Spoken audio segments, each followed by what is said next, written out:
Jina ni hawa. Kuna mada imeletwa hapa kwa meza ati mnasema ati watu wakienda maandamano tuambie polisi, tuambie serikali tuko watu wangapi na tunatumia njia gani kwenda maandamano. Ati kama ni ile njia Jogoo Road, hiyo ndo tunatumia kwenda State House. Hiyo mada ni mada ya umbuakni na ni mada ifai.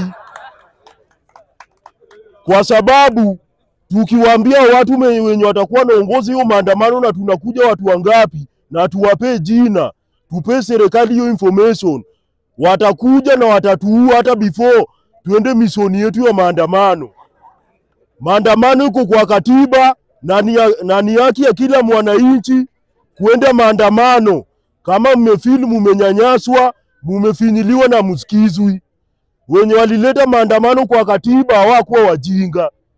Na sahi Kenya hadi mkitoa maandamano kwa katiba bado tutaenda tu mpaka ile siku kwenye serikali itafanya kazi yao vizuri.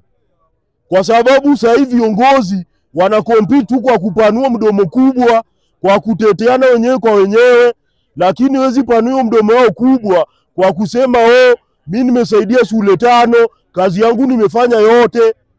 Hata nikiongea mbaya mimi nimeshachapa maendeleo, hakuna kitu kama hiyo. Lakini wanaongea chafu kuhusu wananchi.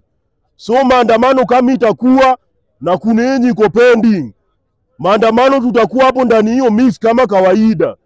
Serikali mtupe ruhusa, msitupe bado tutaenda maandamano. Juu tumeja saba juu tumejaribu kutuma barua huko mukatupea ruhusa tuende maandamano. Najua hapa mbele mutafunga na mtakuwa mnataka hata tutume barua, lakini hiyo bado itatuzuia. Weakness ya wananchi ni kusikizwa na wanasiasa. Hiyo ndo weakness ya wananchi. Na weakness ya vijana ni kusikizwa na kufanyiwa venye wanataka, sio kuwavuruga, sio kuabduct kila saa. Hapo nimemaliza na ingililia ya pili. Yenye mnasema ati wananchi waende maandamano bila polisi. Hiyo ni kitu iwezekani. Hiyo ni kitu iwezekani. Hatuwezi enda maandamano bila wanapolisi. Kwa sababu hii dunia kuna watu wako na nyota ya ujinga na wako na nyota ya kufanya vitu mbaya mbaya. Hata ukipewa opportunity mzuri, kuna watu watakuwa wanatumia opportunity kurepu wenzao, kama venye tumeona maandamano ya mwisho imekuwa.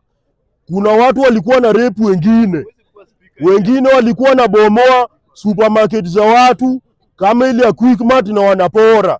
So tabia kama hizo ndo inafanya lazima mapolisi wakue. Na mapolisi mkiwa msishutu mtu yoyote, kwa sababu kuna polisi wenye bangi ndo inawakontrol. Unasikia odasi imepeanwa huu shutu mwenye tu anajaribu kukupiga, lakini kuna polisi amesikia upside down. Yeye atakuwa nasikia shutu mtu wote mwenye ako kwa maandamano. Sana piga tu malisasi mandazi. Vitu kama hizo hatutaki. So watu wakienda maandamano wapewe security, wenye wanaiba wakamatwe, wenye wanapiga wenzao na marungu hao pia wakamatwe na wapapaswe kidogo before wapelekwe huko ndani.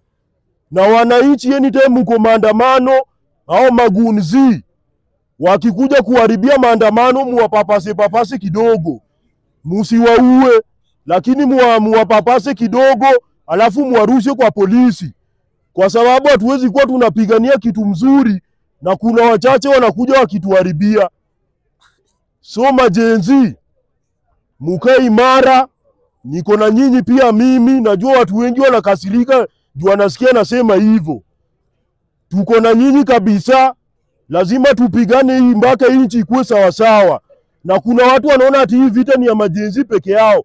Hii vita ni ambako wale watoto wenye wako nyuma yetu.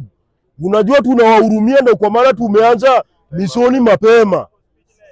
So Wakenya, kama ni maandamano muende maandamano vizuri, kuwe peaceful. Hakuna cha kuiba, hakuna cha kupiga wenzako. Na wanasiasa, sikilizeni wananchi na mfanye kazi mliochaguliwa kufanya. Asanteni.